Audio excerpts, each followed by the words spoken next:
बेटा आपको chapter number 2 की जर्नल एंट्री मैंने व्हाट्सएप पे सेंड कर दी है, वो लर्न कर लेना। अब हम जाते हैं चैप्टर नंबर 3, क्योंकि जैसे ही क्लास चालू होगा मैं प्रैक्टिकल चालू करूंगा। इसमें से भी सम आते हैं, 5 मार्क्स से 7 मार्क्स के सम आते हैं, बट थियरी पोर्शन जरूरी है। बोनस शेयर, अब बोनस शेयर क्या है तो पढ़ते हैं। The bonus issue refer to capitalisation of reserve and profit. It result in conversion of reserve and surplus. It result in conversion of reserve and surplus into share capital. अगर company के पास reserve surplus available है तो company वो किस में convert कर देगी? Share में कन्वर्ट कर देगी। किस में कन्वर्ट कर देगी? शेयर में कन्वर्ट कर देगी। इसके पीछे कारण क्या है तो देखते हैं। The purpose is to ensure that in the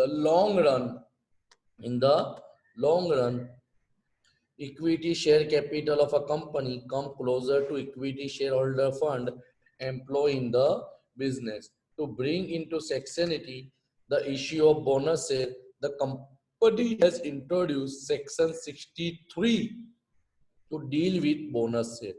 यानी सेक्शन 63 जो कंपनी एक्ट का है वो पूरा के पूरा बोनस शेयर के ऊपर निर्भर करता है। कंपनी एक्ट 2013 का जो सेक्शन नंबर 63 है वो पूरा के पूरा बोनस शेयर के ऊपर डील करता है। तो बोनस शेयर का मतलब मैंने क्या बताया? बोनस यानी कंपनी अपना एक्सेस उधार का जो रिजर्व है, सरप्लस है, अनामत है, नफा है, उसको किस में कन्वर्ट कर देगी? शेयर्स में कन्वर्ट कर देगी। क्लियर? देखते हैं। Section 63 deal with 5 aspect. ये पांचों 5 पॉइंट में डिटेल में पढ़ूंगा। पांचों 5 पॉइंट में डिटेल में पढ़ाऊंगा। Number 1, the source out of which company should issue bonus share, यानी कंपनी कौन से जरिए से बोनस शेयर इश्यू कर सकती है। Point number 2 sources out of which company can not utilise, कौन से सोर्स है जिससे कंपनी बोनस शेयर इश्यू करना चाहे तो भी नहीं कर सकती। पहला क्या है? किसके सोर्स यानी कौन सी आवक से कर सकती है। पॉइंट नंबर 2, कौन सी आवक से bonus share.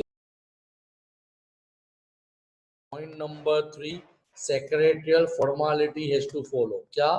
Secretarial formalities has to follow. कौन सी फॉर्मेलिटी फॉलो करनी पड़ेगी।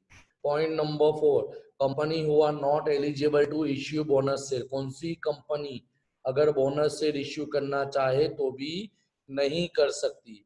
एंड पॉइंट नंबर 5 सबसे पॉइंट है, bonus one issue can not be withdrawn, यानी एक बार कंपनी ने डिक्लेयर कर दिया कि हम बोनस शेयर इश्यू कर रहे तो वो चीज को कैंसल नहीं कर सकती। कितनी चीज आपने पढ़ी? 5 चीज। पांचों 5 चीजों को अपने डिटेल में पढ़ेंगे। वापिस रिपीट करता हूँ, कौन से जरिए से बोनस शेयर इश्यू होगा, कौन से पैसों से इश्यू नहीं हो सकता, कौन सी फॉर्मेलिटी करनी पड़ेगी, कौन सी कंपनी बोनस शेयर इश्यू नहीं कर सकती है। पॉइंट नंबर 5 जो सबसे इंपॉर्टेंट है, एक बार बोनस डिक्लेयर कर दिया कंपनी दोबारा उसको विड्रॉ या वापिस खींच नहीं सकती, उसको देने ही पड़ेंगे। तो देखते हैं point number 1, the source out of which company shall issue bonus share. कौन से? तो number 1, the company shall issue fully bonus share. याद रखना ये एमसीक्यू में आ सकता है। फुल्ली बोनस शेयर यानी पार्टली शेयर के ऊपर बोनस शेयर इश्यू नहीं होते।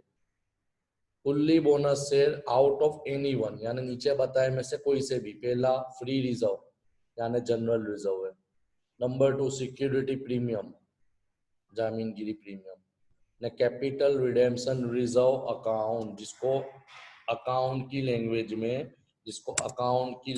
में CRR बोला जाता है। क्या बोला जाता है? CRR। किसके जरिए इश्यू कर सकती है? रिजर्व, फ्री रिजर्व, उसमें प्रॉफिट भी आ गया। Number 2 security premium and number 3 CRR, यानी ये 3 तरीके से, ये 3 पैसों में से कंपनी बोनस शेयर इश्यू कर सकती है।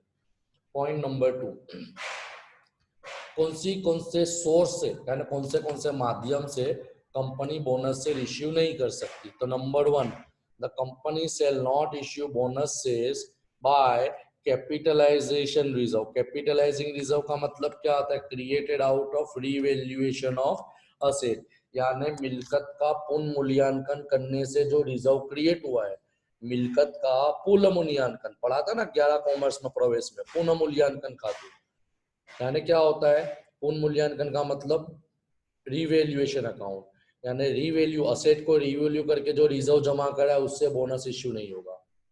पॉइंट नंबर 2 सबसे इंपॉर्टेंट है, company shall not issue share in lieu of dividend.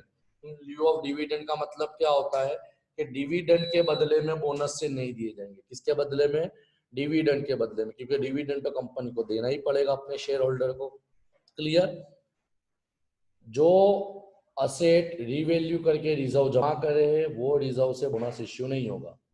In respect of dividend, dividend के बदले में बोनस से इश्यू नहीं किए जाएंगे। डिविडेंड पूरा प्रोसेस अलग है, बोनस से पूरा अलग है। ये तुम्हारी दूसरी कंडीशन है। तीसरी कंडीशन आती है necessary formalities to be compiled with, यानी कौन सी फॉर्मेलिटी करनी पड़ेगी। तो देखो, in order to capitalise is profit और reserve for the purpose of bonus so the company has to comply with following, यानी कंप्लाई का मतलब कौन सी शर्तों पे ध्यान देना पड़ेगा। नंबर 1, the article of association should authorise of issue. Okay, chapter में मैंने बताया मेमोरेंडम आर्टिकल। तो आर्टिकल का मतलब मैंने शुरुआत के इंट्रोडक्शन लेक्चर में ही बताया। आर्टिकल का मतलब होता है कंपनी के रूल्स एंड रेगुलेशन, यानी कंपनी के आर्टिकल्स में अगर है कि तुम बोनस से इश्यू कर सकते हो तो ही इश्यू करना है, ये पहली शर्त। Number 2, the board has to recommend the issue of bonus. Board of director अपनी मीटिंग के अंदर, जनरल मीटिंग के अंदर, अपनी कॉमन मीटिंग के अंदर नक्की करेंगे कि बोनस इश्यू करना है कि नहीं। मगर वो भी कब वो लोग डिक्लेयर करेंगे, वो लोग भी कब नक्की करेंगे, जब पॉइंट नंबर 1 पूरा होता होगा। अगर उनके कायदे में आता होगा तो, कायदे में उनके आर्टिकल ऑफ एसोसिएशन में होगा तो। And number 3, the company in general meeting should authorise the issue. अपना जनरल मीटिंग होती है उसके अंदर कंपनी डिक्लेयर कर देगी भाई ये साल हम 10 शेयर के सामने 2 शेयर बोनस शेयर के तौर पे प्रोवाइड करेंगे। तो ये 3 कंडीशन पूरी होना जरूरी है, उसके बाद आज कंपनी, कोई भी कंपनी बोनस से इश्यू कर सकती है। क्लियर?